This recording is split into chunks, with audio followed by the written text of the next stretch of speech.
मेरे बेटे को मौत दे दीजिए।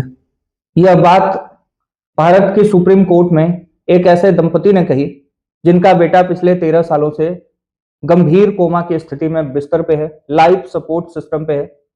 उसका जीवन जो है वो मशीनों के भरोसे चल रहा है और उसके उस हरीश राणा के माता पिता ने उस बच्चे के लिए इच्छा मृत्यु की मांग की। साथियों, सुप्रीम कोर्ट ने इस मामले में सुनवाई की और सुनवाई करने के बाद उन्होंने फैसले को सुरक्षित जो है वो रख लिया। आदेश सुनाया नहीं।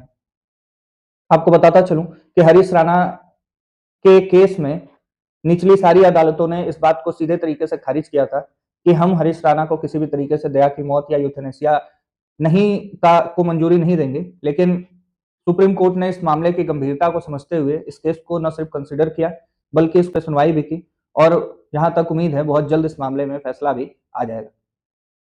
साथियों, यूथेनेसिया या दया की मौत जो है वो किसी ऐसे व्यक्ति के मामले से संबंधित है जिसके किसी दुर्घटना के कारण या किसी मानसिक स्थिति के कारण वह व्यक्ति इस कंडीशन में चला जाए कि वह दोबारा चेतन अवस्था में ना आ पाए या दोबारा फिर से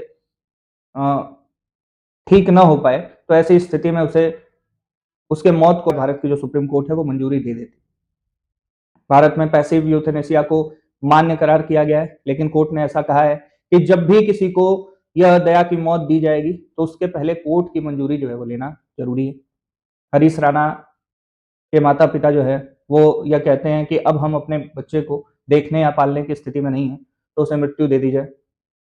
साथियों, सुप्रीम कोर्ट ने अपने बयान में यह भी कहा, सुप्रीम कोर्ट के जो भी जजेस थे उन्होंने यह कहा कि यह मामला जो है वो बहुत गंभीर है और किसी भी व्यक्ति को मृत्यु देना है या नहीं देना है इसका फैसला लेने से पहले हजारों बार सोचना चाहिए। देखना रोचक होगा कि इस फैसले में क्या निकल कर बाहर आता है।